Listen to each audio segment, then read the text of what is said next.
Théo Roumier. Bonjour.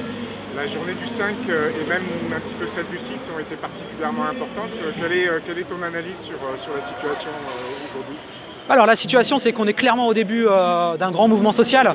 On a eu une journée de grève très massive le 5 décembre avec une grève très forte dans un certain nombre de secteurs, y compris une reconduction qu'a prise à la SNCF, à la RATP, mais aussi dans un certain nombre d'autres endroits, par exemple à l'éducation, dans un certain nombre d'entreprises également, même si pour l'instant c'est une reconduction un peu timide, un peu fragile, mais on sent clairement qu'on est au début de quelque chose. Et on sent d'autant plus qu'on est au début de quelque chose que cette journée de grève là du 5 décembre, on a eu le temps de la préparer avec des équipes syndicales de terrain, on a eu le temps de faire des tournées syndicales, des heures d'info syndicales, on a eu le temps d'aller dans les ateliers, dans les services, et qu'on a constaté partout, toutes les remontées de terrain qu'on avait au niveau interprofessionnel, c'était que la colère elle était là. C'est que le projet du gouvernement il est bien pris pour ce que c'est. Le but c'est saccager les retraites, c'est nous piquer le plus possible d'argent et c'est appauvrir les retraités de demain.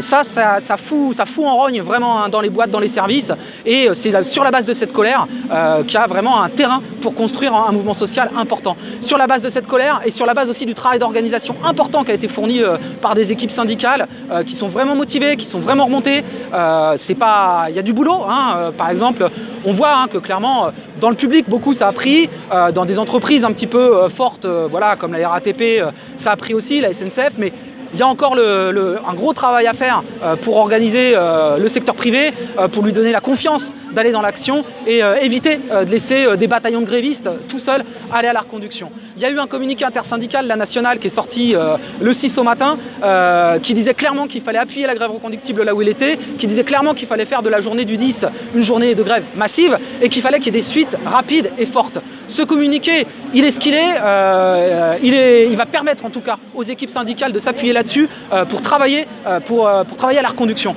Là aujourd'hui on est des centaines de milliers de militantes et de militants de la grève, il faut qu'on s'appuie là-dessus, il faut qu'on continue le travail de terrain, il faut qu'on continue le travail pour ancrer la grève et la reconduire et la généraliser. Quels sont les enjeux pour vous la semaine prochaine ?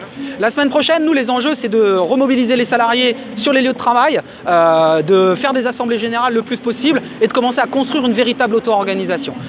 C'est vraiment le triptyque. C'est arriver à faire en sorte qu'il y ait de la grève qui se reconduise plus encore. Mais la reconduction, c'est quoi ? C'est gagner du temps. C'est gagner du temps pour s'organiser, justement, pour avoir de l'auto-organisation, pour que les grévistes ils s'approprient leur grève, que ça soit la leur. Parce que si c'est leur grève, ils seront plus assurés dedans. Ce sera vraiment là qu'ils auront envie d'y aller. Ce sera là qu'on aura aussi des idées nouvelles, sans doute d'actions, etc. qui apparaîtront.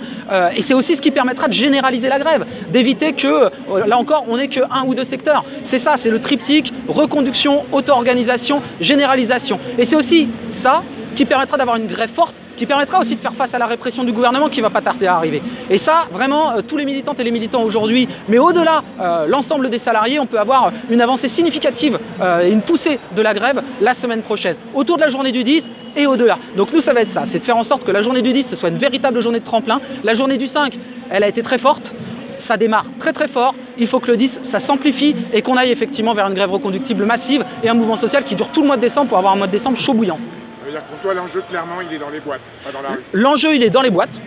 Il est dans la rue parce qu'il faut sortir, il faut se montrer, il faut faire en sorte de continuer à gagner le soutien de l'opinion publique. Il ne faut pas oublier qu'aujourd'hui, majoritairement, les gens ils soutiennent l'action des grévistes parce qu'ils sont conscients que cette réforme, c'est une réforme systémique qui va toucher tout le monde. Cette réforme des retraites, elle va appauvrir tout le monde.